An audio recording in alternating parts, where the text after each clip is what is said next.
Que Dieu soit béni pour cette belle journée. Amen. Ça va? Vous n'êtes pas trop fatigué? Bon. On va ouvrir la parole de Dieu ensemble. On va lire un verset en introduction.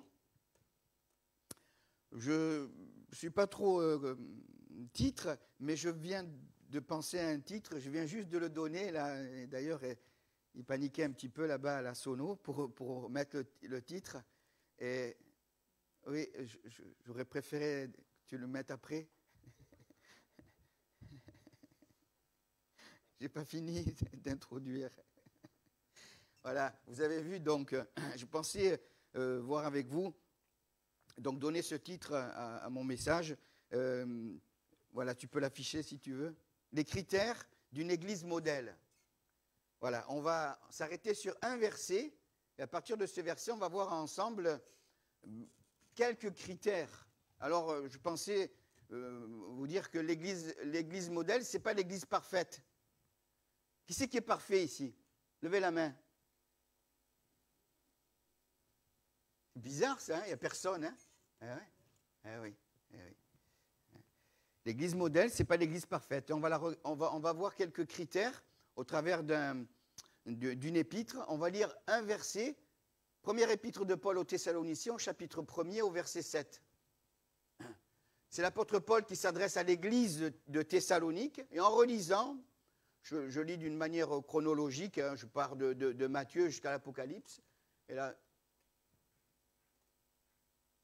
voilà, on peut couper les téléphones. Et donc, je me suis arrêté. Il y a ce verset qui m'a interpellé. L'apôtre Paul s'adresse à l'église de Thessalonique. Il leur dit ceci, en sorte que vous êtes devenus un modèle pour tous les croyants de la Macédoine et de l'Achaïe. Je vais vous mettre une carte, on va vous mettre une carte. Et je pensais que moi, la Macédoine, c'était juste une partie de la Grèce du Nord, mais quand on regarde ce qu'était la Macédoine à l'époque des apôtres, on se rend compte on ne se rend pas trop compte parce que c'est sombre. Non, on ne voit pas bien là. Vous voyez tous ces pointillés? Je ne sais pas si vous les voyez, à partir de là. Vous voyez tous ces pointillés? La Macédoine, c'était tout cela. Toute cette partie-là. Toute cette partie. Donc, c'est ce qui m'a interpellé.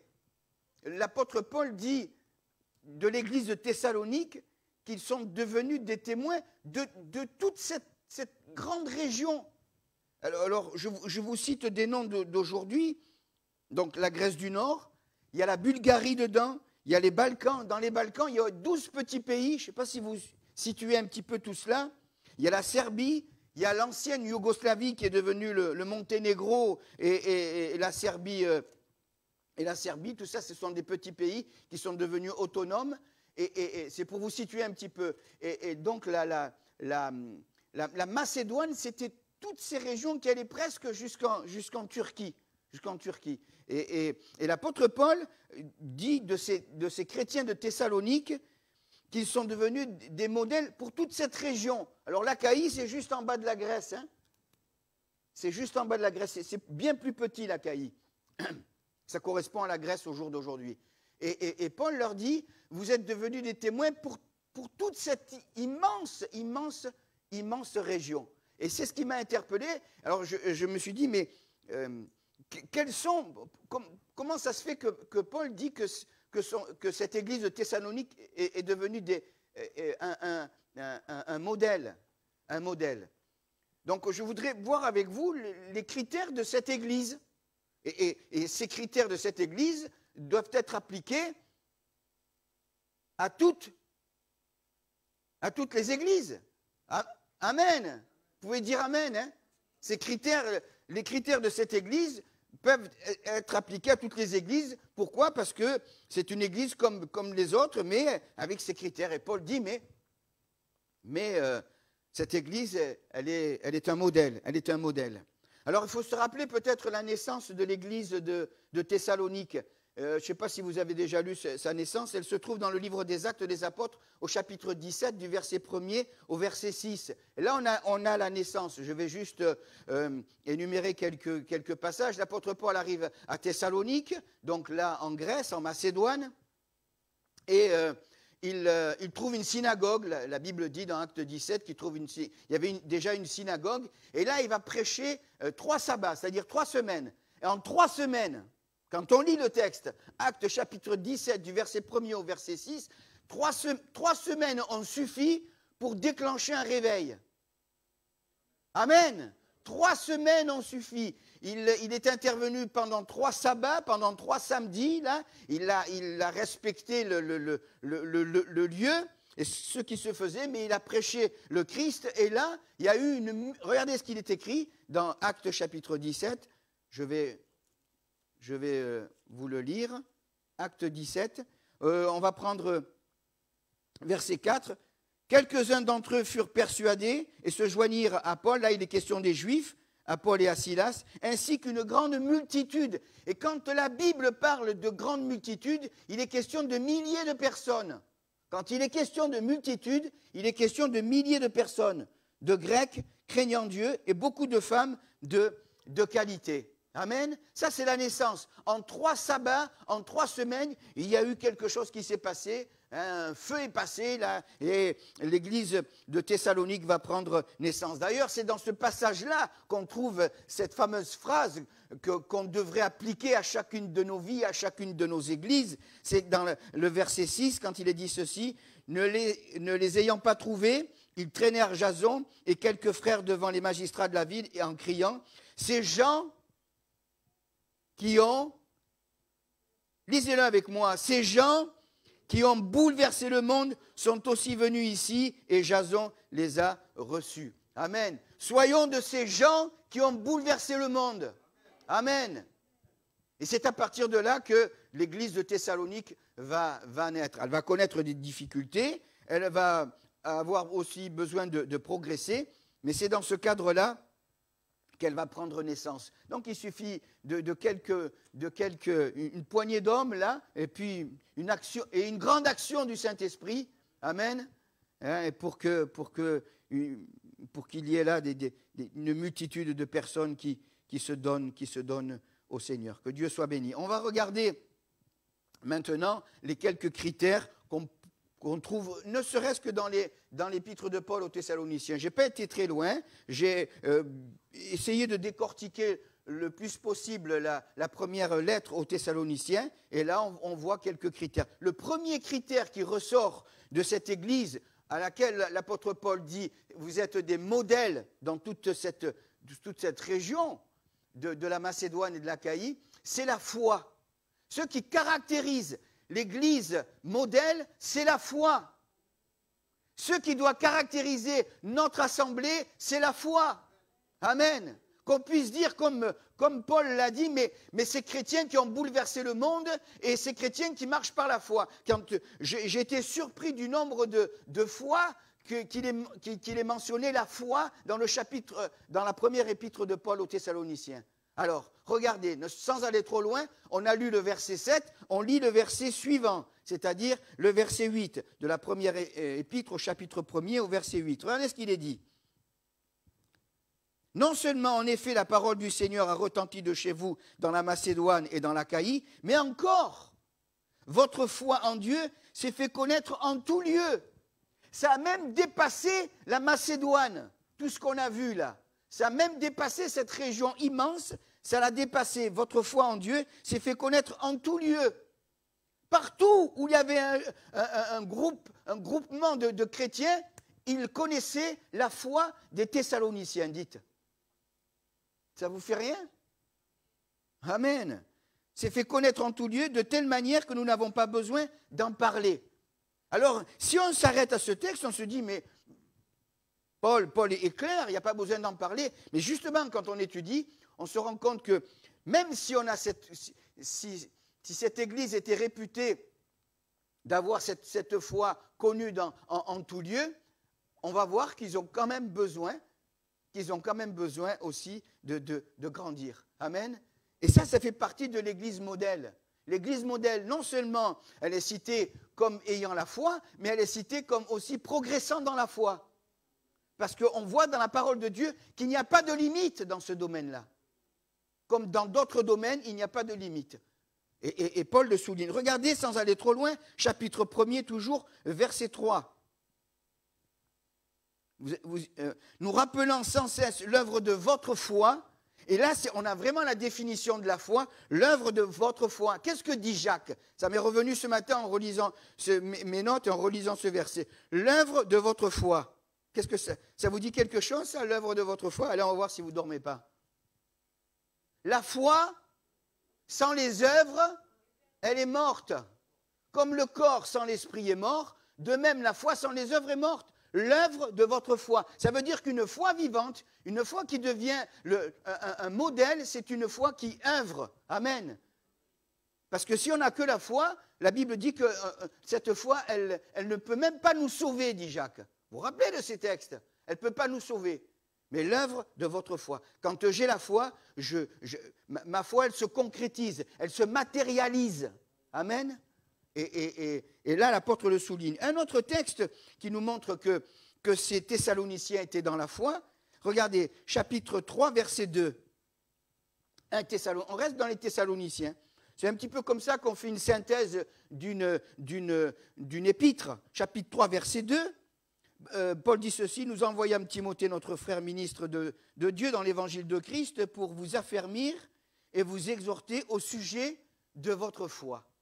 Donc d'un côté, il dit, votre foi n'a pas besoin d'être... on sait que vous avez la foi, mais de l'autre côté, il dit, voilà, j'envoie Timothée pour affermir et vous exhorter au sujet de votre foi. Amen. Et on a besoin de s'encourager, de s'affermir dans la foi et de s'exhorter. Exhorter, c'est quoi? C'est encourager. Exhorter, le synonyme d'exhorter, c'est encourager, c'est fortifier, c'est tirer vers le haut. Amen. C'est tirer vers le haut et pas tirer vers le bas. C'est facile de tirer vers le bas, les gens, hein, mais c'est tirer vers le haut. Et Paul le souligne. On reste toujours dans ce chapitre 3. Il y a plusieurs versets qui nous parlent de la foi dans ce passage. Regardez au verset 5. Ainsi, dans mon impatience, j'ai envoyé quelqu'un pour m'informer de votre foi, dans la crainte que le tentateur ne vous ait tenté et que nous n'ayons travaillé en vain. Il se faisait on a lu au chapitre 1er, verset 8, il dit, mais encore votre foi en Dieu s'est fait connaître en tout lieu. Hein? Mais il s'inquiète. Parce que celui qui veut détruire, le diable a peur de la foi. Le diable a peur de la foi. Et ce qu'il veut faire, c'est nous tenter pour que notre foi baisse, pour que notre foi diminue. L'ennemi a peur de la foi. Quand on manifeste la foi, et je peux vous dire que j'ai été renouvelé, ça a été souligné, peut-être que vous l'avez entendu, soit sur l'Internet, soit par notre pasteur. Depuis quelques semaines, là, on prie, on fait prier l'Église aussi, parce qu'il y a une dame, une jeune femme, oui, puisqu'elle a 2 enfants, qui était possédée, mais qui était bien chargée. Et elle n'était pas toute seule. Et depuis plusieurs mardis, on vient et on intercède et on prie pour elle. Et je peux vous garantir que là, j'ai été renouvelé, ça m'a fait du bien.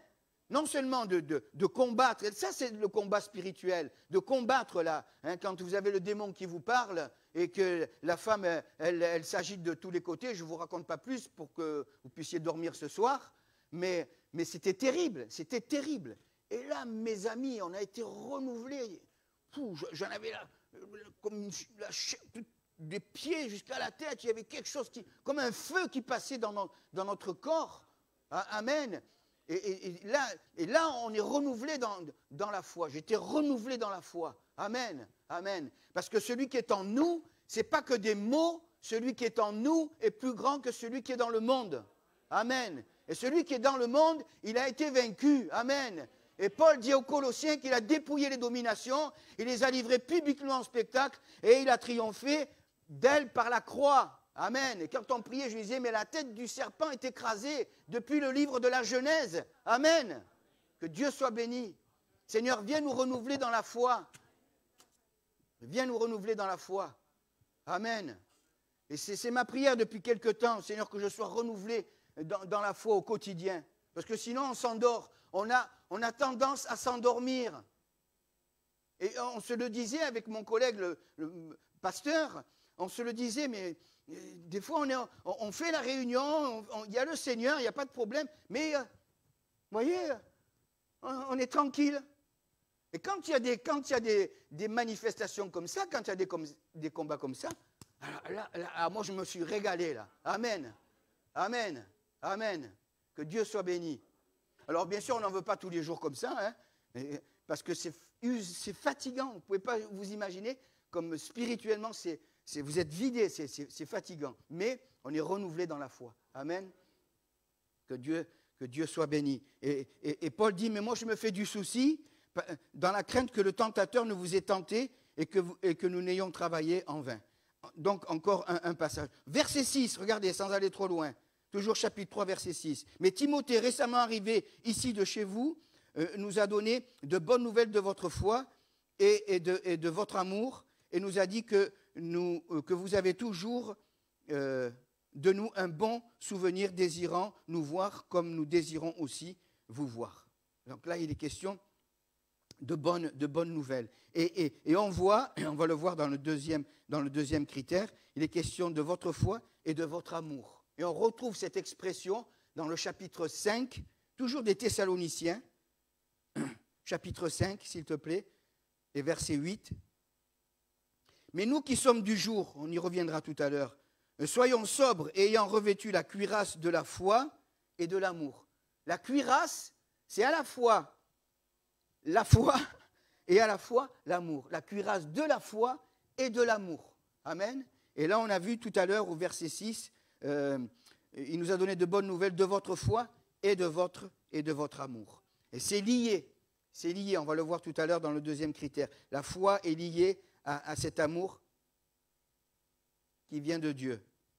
Gloire à Dieu. Verset 7, regardez ce qu'il est dit. Encore un verset qui nous parle de la foi, toujours dans 1 Thessaloniciens 3, 7. En conséquence, frères, dans nos angoisses et nos épreuves, nous avons été consolés à votre sujet à cause de votre foi. Et là, je me suis rendu compte que la foi est liée, bien sûr, aussi au Saint-Esprit. Amen. Elle est liée au Saint-Esprit, puisqu'il est dit que la foi de ces hommes, de cette Église, a consolé l'apôtre. Amen. Et je suis convaincu que si notre foi est toujours entretenue, elle va amener cette consolation dans notre vie. Elle va amener cette consolation autour de nous. Parce qu'on sera des hommes et des femmes de foi. Amen. Amen. Que Dieu soit béni, hein, des hommes et des femmes de foi. Le détonateur de la foi, on le trouve dans 1 Thessaloniciens chapitre 2 et verset 13. Regardez ce qui est écrit, 1 Thessaloniciens chapitre 2 verset 13. C'est pourquoi nous rendons continuellement grâce à Dieu de ce qu'en recevant la parole de Dieu que nous vous avons fait entendre, vous l'avez reçue non comme la parole des hommes, mais comme celle qui est véritablement comme la parole de Dieu qui agit en vous, qui croyez. Ce qui a fait que ces hommes aient la foi, c'est qu'ils ont reçu, c'est basique, il n'y a pas plus simple que ça, c'est qu'ils ont reçu la parole de Dieu comme étant la parole de Dieu et non la parole d'un homme. Et au jour d'aujourd'hui, là où le bas blesse, c'est qu'on l'a entendu, et moi dans le ministère je l'ai entendu des dizaines de fois, oui mais ce sont les hommes qui prêchent. Mais excusez-moi de dire à l'église, que ce soit l'église de la Seine ou d'autres églises, ce sont des hommes qui prêchent, c'est le Seigneur qui a choisi les hommes. C'est le Seigneur, c'est bien le Seigneur Jésus qui a passé toute une nuit et ensuite il a été vers les hommes pour choisir 12 hommes auxquels il va donner le nom d'apôtre. Le nom d'apôtre signifie envoyé. Envoyé. Hein, quand on lit dans l'évangile de Luc, je crois au chapitre 6, si mes souvenirs sont bons, verset 12, il passe toute la nuit et choisit 12 hommes. Mais la parole de Dieu est apportée par des hommes. Amen. Alors on entend souvent dire, oui, mais c'est des hommes qui prêchent. Eh oui, c'est des hommes qui prêchent, parce que Dieu l'a décidé comme cela. C'est Dieu qui l'a décidé comme ça, c'est Jésus qui l'a décidé comme ça. Et j'insiste un peu. Je dis bien, ce sont des hommes. Voilà, je vous laisse votre réflexion.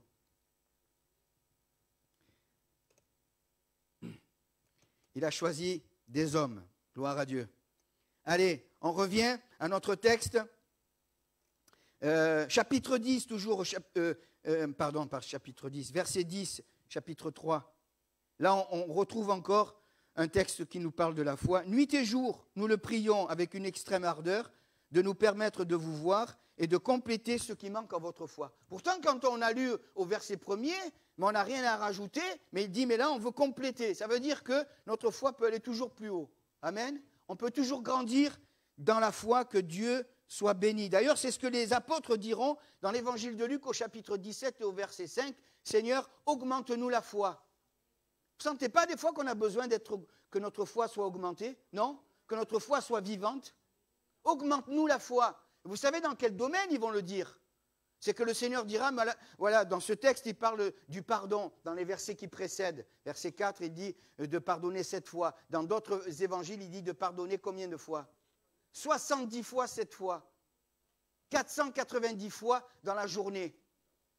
J'aime le dire, je le disais quand j'avais l'église, on est condamné à pardonner. Amen. Amen. Si on ne pardonne pas, Dieu ne peut pas nous pardonner. Hein. C'est impossible. On peut faire tout ce qu'on veut.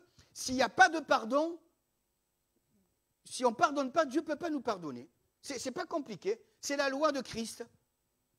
Christ nous pardonne quand nous pardonnons aux autres. Et là, quand ils ont entendu qu'il fallait pardonner 70 fois 7 fois, ils ont dit, Seigneur, augmente-nous la foi. C'est dans ce cadre-là. Ils ont dit, Seigneur, augmente-nous la foi, parce que si notre foi n'est pas solide, ça va être difficile de pardonner autant de fois. On a besoin d'être... D'ailleurs, j'ai relevé, et je me suis fait du bien, ça c'est le premier critère de la foi. Vous connaissez la définition de la foi, ça a été souligné par notre pasteur il y a quelque temps de cela. C'est dans Hébreux chapitre 11, verset 1er. Hébreux 11, 1, c'est même pas la peine de l'afficher, on le connaît par cœur. Or, la foi est une ferme assurance des choses qu'on espère et une démonstration de celles qu'on ne voit pas. Amen. Et j'ai regardé sur 2 versions. J'ai pris un petit bout de papier, je vais essayer de me relire, parce que des fois, je n'arrive même pas à me relire. Allez, non, quand même, j'arrive. Et j'ai relevé ce même verset de l'épître au chapitre 11, épître aux Hébreux, verset 1er. Parole de vie dit ceci, Hébreux 11, 1. Écoutez bien. Croire en Dieu, virgule, c'est une façon de posséder déjà les biens qu'on espère. Vous voyez, ça change, par rapport à Louis II. Attends, je vais le relire, Claude. Croire en Dieu, c'est une façon de posséder déjà les biens qu'on espère, virgule, c'est être persuadé que les choses qu'on ne voit pas existent vraiment. Ça, c'est parole de vie. La Bible du Semeur dit ceci, toujours le même verset. La foi est une façon de posséder ce qu'on espère. La foi est une façon de posséder ce qu'on espère, virgule. C'est un moyen d'être sûr des réalités qu'on ne voit pas. Amen. Premier critère qui a fait que l'apôtre Paul dise cette Église est un modèle, c'est la foi. C'est la foi. Deuxième critère, je le disais il y a quelques instants, on le lit, chapitre 3, verset 12, 1 Thessaloniciens, chapitre 3, verset 12. Ça, c'est le deuxième critère. Ce sont des critères que l'Église doit avoir pour être citée comme modèle et que le Seigneur fasse croître et abonder l'amour que vous avez les uns pour les autres et pour tous, à l'exemple de celui que nous avons pour vous. L'amour. Le deuxième critère qui fait que l'Église est un modèle, c'est l'amour. Amen. D'ailleurs, j'en veux pour preuve un autre passage, chapitre 4, verset 9, 1 Thessaloniciens 4, 9, regardez ce qu'il est dit. Pour ce qui est de l'amour fraternel, vous n'avez pas besoin qu'on vous en écrive, car vous avez vous-même appris de Dieu à vous aimer les uns les autres, et c'est ainsi ce que vous faites envers tous les frères de cette région-là, dans la Macédoine entière. Vous vous rappelez le début? Dans la Macédoine entière, mais nous vous exhortons, frères, à abonder toujours plus dans cet amour. Donc ils étaient exemplaires dans l'amour, mais Paul les encourage à abonder encore plus dans cet amour. Et mettre votre honneur à vivre tranquille, à vous occuper de vos propres affaires, à travailler de vos mains, comme nous vous l'avons recommandé, en sorte que vous vous conduisiez honnêtement envers ceux du dehors et que vous n'ayez besoin de personne. D'amour. Amen. Amen. À mettre votre honneur à vivre tranquille. Gloire à Dieu. Et ensuite, il dit à vous occuper de vos propres affaires. On a toujours tendance à s'occuper des affaires des autres. Et Paul dit, voilà, l'amour, c'est de... Occupe-toi d'abord de toi, occupe-toi de tes affaires. Hein? Vis tranquille, occupe-toi de tes affaires. Et travaillez de vos mains. J'ai mis sur mes notes un témoignage quand j'étais en fonction, toujours en fonction, mais bon, c'est différent. On avait un stagiaire, d'ailleurs c'était ici à la Seine-sur-Mer, juste avant que je parte, il y a 35 ans ou 36 ans, et fait venir un stagiaire, et il était avec mon maître de stage, avec M. Tichy, et il dit, voilà, tu vas aller faire 2-3 visites, et il commence comme ça, vous savez, on commence comme ça, on fait une visite, voilà, tu vas voir un tel, et puis donc il lui donne les 2 noms pour aller voir, et quelques jours après, il lui dit, alors tu les as vus? Ah non, j'ai pas pu y aller. Bon, une fois.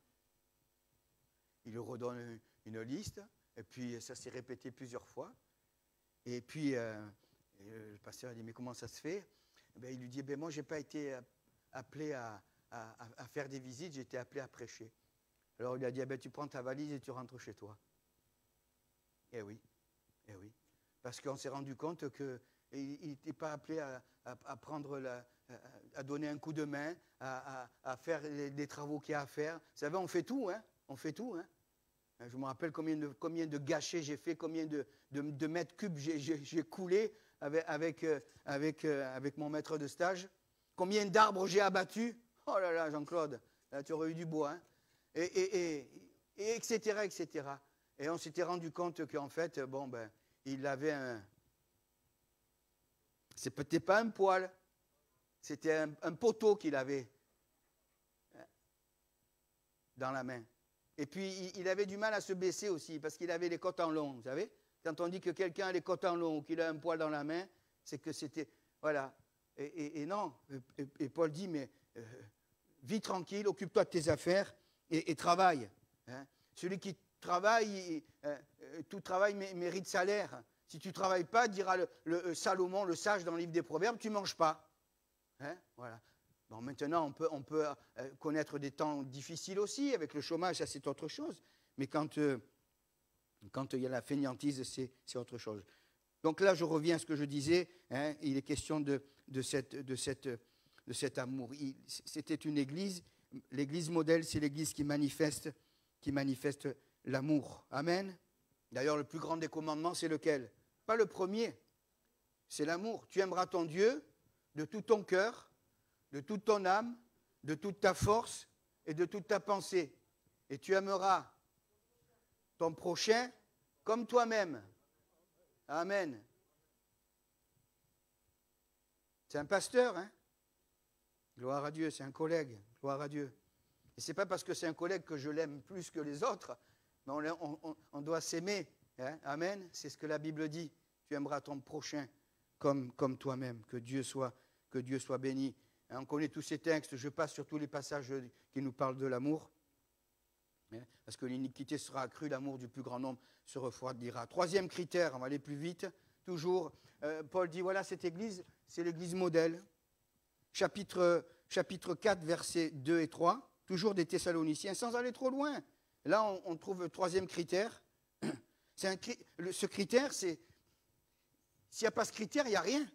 Verset 2, vous savez en effet quel précepte nous vous avons donné de la part du Seigneur, c'est que ce que Dieu veut, c'est votre sanctification, c'est que vous vous absteniez de la débauche, c'est que chacun de vous sache posséder son corps dans la sainteté et l'honnêteté, sans vous livrer aux convoitises, etc. Alors, des textes, alors la sanctification, vous savez que le texte à l'origine, c'est se mettre à part. Mais dans ces passages-là, c'est être saint. Et un chrétien, c'est quelqu'un qui est saint. D'ailleurs, les chrétiens, avant d'être appelés des chrétiens, on les appelait comment? Des saints. C'est après qu'on les a appelés des chrétiens. Le mot chrétien signifie petit Christ, hein, vous le savez. Et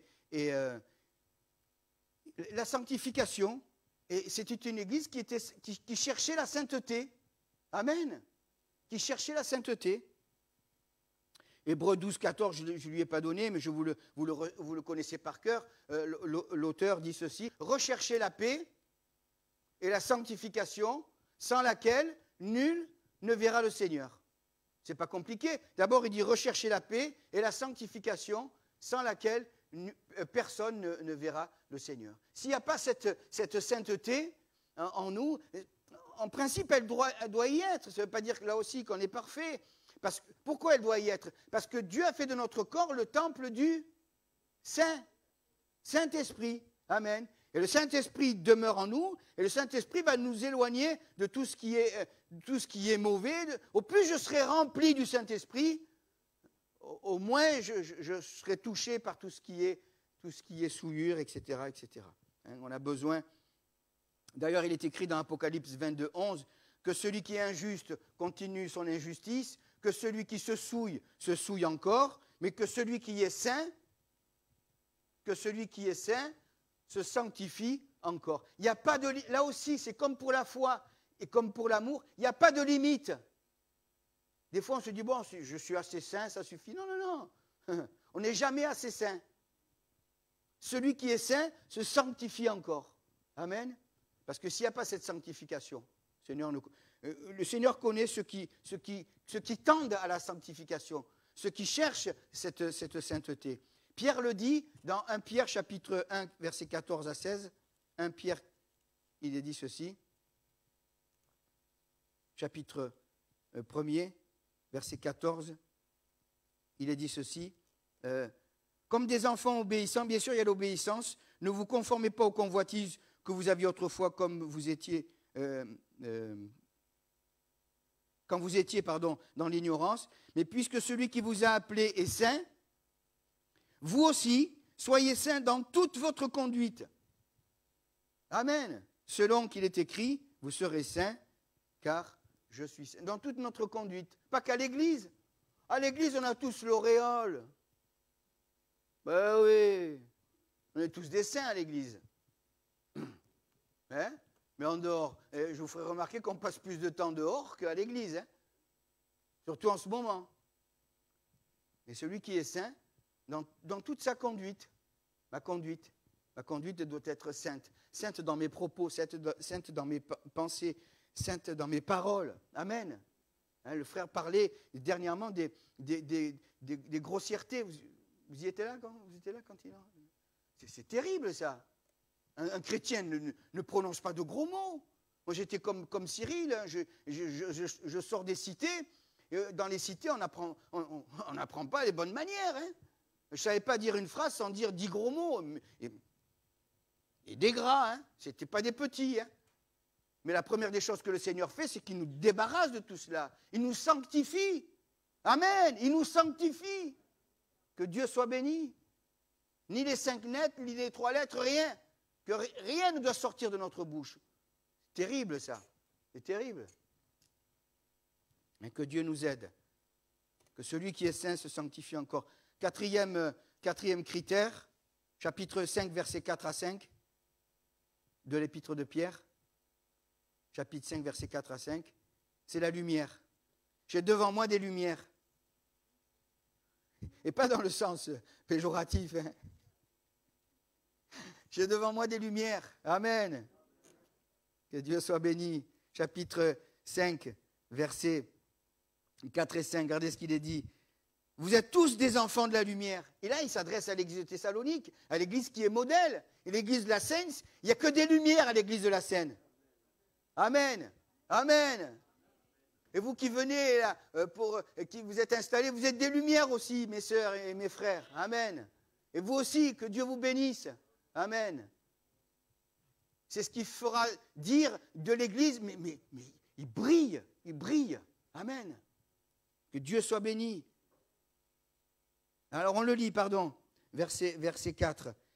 Mais vous, frères, vous n'êtes pas dans les ténèbres pour que ce jour vous surprenne comme un voleur. Vous êtes tous des enfants de la lumière et des enfants du jour. Nous ne sommes point de la nuit ni des ténèbres. Ne dormons point comme les autres, mais veillons et soyons sobres, etc., etc. Nous sommes des enfants de la lumière. D'ailleurs, ça a été dit dans la bouche de Jésus, dans Matthieu chapitre 5. Qu'est-ce que dit le Seigneur? Vous vous rappelez, il parlera il y aura les béatitudes, et juste après, il dit, vous êtes le sel de la terre, et juste après le sel de la terre, qu'est-ce qu'il dit? Vous êtes, là, il s'adresse aux croyants. Il dit, vous êtes la lumière du monde. Je vais un peu plus vite, il dit la lumière. On ne la met pas sous la table, sous le boisseau. On la met sur la table pour qu'elle éclaire toute la maison. Mes frères et mes sœurs, peut-être que chez vous, tout le monde n'est pas éclairé, tout le monde n'est pas encore devenu cette lumière. Mais ce qu'il faut, c'est que nos maisons soient éclairées de la lumière de Christ. Jésus dira, je suis la lumière du monde, celui qui me suit ne marchera pas dans les ténèbres, mais il aura la lumière de la vie. Amen. J'ai besoin de cette lumière. C'est cette lumière cette lumière, la personne de Jésus qui m'a éclairé, qui a éclairé mes yeux, qui a enlevé les écailles de mes yeux et qui m'a donné de comprendre la parole de Dieu. Amen. Que Dieu soit béni. Merci Seigneur pour ta lumière. J'étais dans les ténèbres. Et vous savez, j'ai relevé ces 2 points. Il est dit dans Jean chapitre 1er, chapitre 3, verset 19, que les hommes ont préféré les ténèbres. Jean chapitre 3, verset 19. Et ce jugement, c'est que la lumière étant venue dans le monde, les hommes ont préféré les ténèbres à la lumière parce que leurs œuvres étaient mauvaises. Et quand je lis dans Jean chapitre 1er, verset 8, il est question de Jean-Baptiste. Il dira, je ne suis pas la lumière, mais je suis venu rendre témoignage à la lumière. Et notre service, notre fonction, notre ministère, c'est de rendre témoignage de la lumière. Ce n'était pas la lumière, Jean-Baptiste, mais il a rendu témoignage de la lumière. Au commencement, l'Esprit de Dieu se mouvait sur la surface des eaux. Et au verset 3, du Genèse chapitre 1er, verset 3, et Dieu dit que la lumière soit, et la lumière fut. Et au verset 4, il est dit qu'il va séparer, et c'est ça. J'aime ce verset 4, il va séparer la lumière. Dieu vit que la lumière était bonne et Dieu sépara la lumière d'avec les ténèbres. Il n'y a pas de cohabitation. C'est ce qu'on disait à cette dame-là. Il n'y a pas de cohabitation. Un chrétien ne peut pas cohabiter avec les démons. Il faut qu'il sorte et il faut qu'il s'en aille. Amen. Que Dieu soit béni. Que Dieu soit béni. Éphésiens chapitre 5, verset 8. Éphésiens 5, 8. Autrefois, vous étiez ténèbres. Ça, c'était avant. On était tous comme ça. Hein? Non? Vous êtes nés avec la foi? Ah bon? Celui qui me dit oui. Non, on n'est pas avec la foi. Hein? Autrefois, vous étiez ténèbres. Et maintenant, vous êtes lumière dans le Seigneur. Marchez comme des enfants de lumière, car le fruit de la lumière consiste en toutes sortes de bonté. Amen. La lumière nous amène à toutes sortes de bonté. Dans toutes sortes de bonté, il y a faire du bien à son prochain, il y a prendre soin, etc., etc. Toutes sortes de bonté, de justice et de vérité. Il vaut mieux avoir toutes sortes de vérités, hein, parce que le contraire de la vérité, c'est le mensonge. Examinez ce qui est agréable au Seigneur. Ne prenez point part aux œuvres infructueuses des ténèbres, mais plutôt condamnez-les, car il est honteux de dire ce qu'ils font en secret, Mais tout ce qui est réprouvé apparaît en pleine lumière, car tout ce qui est ainsi manifesté est lumière. C'est pour cela qu'il est dit. Qu'est-ce qu'il est dit? Réveille-toi, toi qui dors, toi qui as dormi 1 heure de moins. Réveille-toi, toi qui dors, réveille-toi d'entre les morts et Christ t'éclairera. Amen. Le fruit de la lumière. Hein? Avant on était ténèbres, maintenant on est enfants de lumière. Et je termine. 5e critère, qui a fait que l'apôtre Paul dit, on aurait pu trouver d'autres critères dans ces passages, qui a fait que l'apôtre Paul dit que c'était une église modèle dans toute cette grande région, c'est ce qu'on trouve dans 1 Thessaloniciens chapitre 5 verset 17. Le temps me manque, mais on le verra un peu plus tard. Mais en tout cas, c'est le 5e critère de l'église modèle. Prier sans cesse. Est-ce que c'est possible? Est-ce que c'est possible de prier sans cesse? Allez, répondez-moi. C'est possible ou pas? Pourquoi c'est possible? Parce que c'est écrit. Et voilà. Si ce n'était pas possible, Dieu ne l'aurait pas écrit. Et alors, prier sans cesse, ça ne veut pas dire se cloîtrer comme certaines religions le font, mais c'est être en communion avec le Seigneur. Avoir un travail et on peut toujours garder la pensée du Seigneur dans notre cœur. Amen. Amen. Prier sans cesse. Et nous avons toute l'attitude de l'homme de prière. Je vous les énumère en 2 minutes. Ça va? Regardez. L'attitude de l'homme de prière. Quand je prie sans cesse, premièrement, verset 11. Mets le verset 11, enfin, s'il te plaît, Françoise. Madame Françoise. C'est pourquoi exhortez-vous réciproquement. Celui qui prie sans cesse, il va encourager les autres. Au moins je prie, c'est la logique, c'est la loi de Christ. Au moins je prie, au moins j'encourage. C'est pas compliqué. Vous me suivez là? Au moins je prie, au moins j'encourage les autres. J'exhorte les autres. Au plus je prie, au plus je vais encourager les autres. C'est comme ça. C'est comme ça. Il n'y a pas d'autre alternative. Édifiez-vous les uns les autres comme en réalité vous le faites. L'homme de prière, il construit. Édifier, c'est quoi? C'est construire.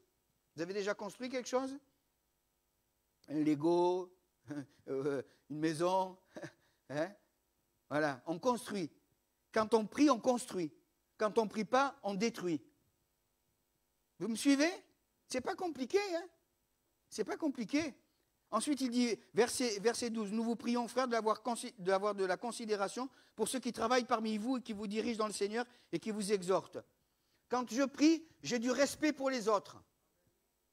De la considération pour ceux qui enseignent, c'est-à-dire pour les serviteurs de Dieu. Et pour tous, je respecte. Au jour d'aujourd'hui, il n'y a plus de respect. Les gens, ils vous envoient balader pour un oui, pour un non. Si vous avez le malheur de caler au feu vert,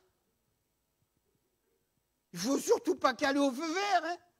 Achetez une voiture automatique, mais ne calez pas au feu vert parce que vous entendez tous les noms d'oiseaux derrière. Il n'y a pas de considération, il n'y a pas de respect. C'est vrai ou pas? C'est la vérité. Et on doit avoir du respect pour ceux qui sont dans le service. Ayez pour eux beaucoup d'affection. Mais cette affection, elle n'est pas naturelle. D'abord, on la reçoit au baptême. Celui-ci est mon fils bien-aimé en qui j'ai mis toute mon affection. Celle-ci est ma fille bien-aimée en qui j'ai mis toute mon affection. L'affection, on la reçoit quand on décide de s'engager avec le Seigneur. Peut-être qu'il y a des hommes et des femmes qui ne sont pas encore engagés avec Dieu. Mais cette affection, tu vas la recevoir. Ayez pour eux beaucoup d'affection. Amen. Mais c'est pareil. L'homme de prière a de l'affection. Si je prie, j'ai de l'affection. Si je prie pas, si je n'ai pas de communion, je n'ai pas d'affection. Ce n'est pas compliqué. Notre nature, elle reprend le dessus. Pour avoir de l'affection, Dieu nous demande de prier sans cesse. C'est ce que cette église modèle faisait. On continue. Nous vous prions aussi, frères, avertissez ceux qui vivent dans le désordre et consolez ceux qui sont abattus, supportez les faibles et usez de patience envers tous. Là, il y a 4 points, là, vous vous rendez compte? Avertissez ceux qui vivent dans le désordre. Mais si je ne prie pas, je ne peux pas être averti par le Saint-Esprit. Qui c'est qui me montre quelque chose qui ne va pas chez l'un et chez l'autre? C'est le Saint-Esprit? Oui ou non? Et pour avertir quelqu'un, il faut que moi-même je sois averti. Et c'est parce que je vais être en communion avec le Seigneur, alors le Seigneur il va me montrer. Des fois, Dieu nous montre, hein. Pas tout le temps, mais Dieu nous montre. Tiens, chez un tel, il y a ceci et cela. Ouh là là. Et quand on met le doigt, ça c'est la révélation. Ça fait partie des dons spirituels. Dieu nous montre. Amen. Ce n'est pas de la divination, mais Dieu nous montre. Gloire à Dieu. Gloire à Dieu. Avertissez ceux qui vivent dans le désordre. Consolez ceux qui sont abattus. Le consolateur. Supportez les faibles. Si je ne prie pas, je ne supporte personne. Si je prie, je supporte. Amen. Vous supportez? Vous supportez? Supportez-vous les uns les autres. Hein, c'est ce qu'il dit. Hein. Supportez les faibles et usez de patience envers tous. Prenez garde que personne ne rende à autrui le mal pour le mal. Ça, c'est œil pour œil, dent pour dent, c'est la loi. Mais recherchez toujours le bien, soit entre vous, soit envers tous. Soyez toujours joyeux. Amen. Et comment je peux être joyeux avec tout ce que je connais, je passe? Mais si je suis un homme de prière, je vais avoir cette sérénité, cette joie du Seigneur. Rendez grâce, je termine, rendez grâce en toutes choses, car c'est à votre égard la volonté de Dieu en Jésus-Christ. Amen. N'éteignez pas l'esprit, c'est logique. Pour éteindre, vous voulez que je vous donne une solution pour éteindre le Saint-Esprit? Vous arrêtez de prier. Voilà, c'est pas compliqué. Et il dit, n'éteignez pas l'esprit. La prière ranime l'esprit. Amen. N'éteignez pas l'esprit, ne méprisez pas les prophéties. Oh, c'est toujours les mêmes choses qu'on entend, c'est toujours les mêmes qui... Et si c'est toujours les mêmes, eh bien, demande au Seigneur de t'inspirer pour que tu puisses donner un don. C'est trop facile de dire c'est toujours les mêmes. Mais ne méprisez pas les prophéties, examinez toutes choses, retenez ce qui est bon et abstenez-vous de toute espèce de mal. Ça, c'est le critère de la prière. 5 critères. Vous vous rappelez? La foi, l'amour, la sainteté, la lumière et la prière. Et c'est ce qui a fait que l'apôtre Paul disent de cette église, c'est une église modèle. Amen. Et dans toute cette région, que nous puissions être cette église modèle. Amen. Qu'on puisse dire des Sénois et des Sénois, même si vous habitez Sifour ou Toulon, mais parce que vous fréquentez l'église de la Seine-sur-Mer, soyons des modèles. Amen. Des modèles dans la foi, des modèles dans l'amour, des modèles dans la sainteté, des modèles dans la lumière et des modèles dans la prière. Que Dieu nous bénisse ensemble, que Dieu vous bénisse. On va terminer par la prière. Je vais faire un appel. Peut-être que vous avez été interpellé, peut-être que vous êtes plus ce modèle. Si quelqu'un a besoin de la prière, levez-vous à votre place spontanément. C'est entre vous et Dieu. Gloire à Dieu. On est devant le Seigneur. Peut-être qu'on a failli dans quelques domaines. On est devant Dieu. Hein. On ne triche pas avec Dieu. On ne triche pas. Ça ne sert à rien de tricher. Gloire à Dieu. Voilà, que Dieu soit béni. Je vais prier pour que... Je m'inclus avec vous. Hein. Je m'inclus avec vous. Je veux que tout augmente. Amen. Tout augmente dans ma vie. Seigneur, je veux te bénir, Seigneur. Je veux te bénir pour ta parole, pour la révélation de ta parole. Seigneur, qu'elle puisse être gravée, marquée dans nos cœurs. Merci pour ces exemples qui nous parlent, qui sont là, qui sont vivants, Seigneur. Tu as l'apôtre inspiré du Saint-Esprit, conduit par toi. Et il a dit que cette église était un modèle dans toute cette grande région. Seigneur, que l'église de la Seine soit un modèle, que mes frères soient renouvelés, mes frères et mes sœurs qui sont debout, soient renouvelés dans la foi, dans l'amour, dans la sainteté, dans la lumière et dans la prière. Bénis-les richement et que toute la gloire t'en revienne. Merci pour tout, Seigneur. Garde-nous dans ta paix, dans cette journée, Seigneur. Merci pour tout, Jésus. Amen. Amen. Vous pouvez vous asseoir.